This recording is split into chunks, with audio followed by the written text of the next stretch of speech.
दृश्य आपण पाहतोय मनोज जरांगे अभिजित दिपके यांच्याशी संवाद साधताय बजरंग सोनवणे त्या ठिकाणी आहेत।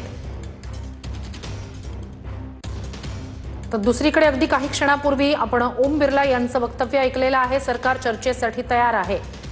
आता या सगळ्या प्रकरणी कधी चर्चा करायचे, कोणत्या नियमांतर्गत चर्चा करायचे, या सगळ्या संदर्भात आपण ठरवूया असं लोकसभा अध्यक्षांनी म्हटलं। तूर्तास 2 वाजेपर्यंत कामकाज स्थगित करण्यात आलेलं आहे। निश्चितच या घडीच्या मोठ्या घडामोडी म्हणाव्या लागतील। जरांगे पाटील एकीकडे जंतर मंतरवरती पोहोचलेले आहेत, त्यांच्यासोबत बजरंग सोनवणे हे देखील उपस्थित आहेत। नेमकं काल काय घडलं, गेल्या 2 दिवसांमध्ये काय काय घडामोडी घडलेल्या आहेत या संदर्भात दिपके ही संपूर्ण माहिती बजरंग सोनवणे आणि जरांगे पाटील यांना सांगत आहेत। आणि जरांगे पाटील यांनी सांगितल्याप्रमाणे आपला या आंदोलनाला पाठिंबा असल्याचं जरांगे पाटील यांनी आधीच स्पष्ट केलेलं आहे। आणि दुसरी घडामोड म्हणजे लोकसभेचं कामकाज दुपारपर्यंत आता स्थगित करण्यात आलेलं आहे। दुपारी 2 वाजेपर्यंत लोकसभेचं कामकाज स्थगित करण्यात आलेलं आहे। तर सभागृहात चर्चेसाठी सरकार तयार आहे। कोणत्या नियमांतर्गत कधी कशा प्रकारे चर्चा करायची या सगळ्या संदर्भात आपण संवाद साधूया असं लोकसभा अध्यक्षांनी म्हटलेलं आहे। आणि सगळ्यांचं म्हणणं या सगळ्या बाबतीत जे आहे ते लक्षात आलेलं आहे। अखिलेश यादव यांनी सुद्धा मुद्दा मांडलेला होता की पंतप्रधान या सगळ्या संदर्भात सभागृहात स्टेटमेंट का देत नाहीयेत असं अखिलेश यादव यांनी म्हटलं।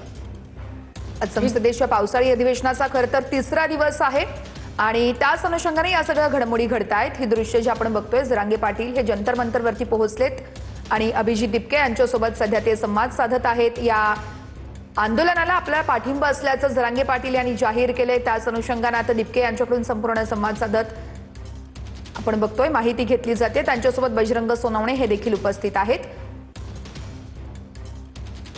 तरी महत्त्वाची अशी घडामोड म्हणता येईल, थेट छत्रपती संभाजीनगरहून सकाळी रवाना झाले होते मनोज जरांगे पाटील जंतर मंतरवर पोहोचलेले आहेत। विद्यार्थ्यांच्या सगळ्या आंदोलनाला पाठिंबा आहे आणि विद्यार्थ्यांवर झालेल्या लाठीचार्जचा निषेधही मनोज जरांगे यांनी नोंदवलेला आहे। सरकारला त्यांनी इशारा सुद्धा दिलेला होता, या विद्यार्थ्यांचं म्हणणं ऐकलं गेलं पाहिजे असंही मनोज जरांगे पाटील यांनी म्हटलेलं होतं। आणि आता अभिजित दिपके यांच्याशी संवाद साधतायत मनोज जरांगे पाटील। ही अत्यंत मोठी आणि महत्त्वाची घडामोड आणि भेट सुद्धा म्हणता येईल। तर जंतर मंतरवरची ही दृश्य आहेत। काल आपण पाहिलेलं होतं, विरोधी पक्षातले अनेक नेते महत्त्वाचे येऊन या ठिकाणी जंतर मंतरवर आंदोलक विद्यार्थ्यांची भेट घेऊन गेलेले होते। आश्वस्त त्यांना करण्यात आलेलं होतं या सगळ्याच विरोधी पक्षाच्या नेत्यांकडून की तुमचं म्हणणं, तुमचे मुद्दे सरकारपर्यंत, सरकार दरबारी मांडले जाईल आणि ते जोपर्यंत होत नाही तोपर्यंत माघार नाही, तुम्हाला पाठिंबा।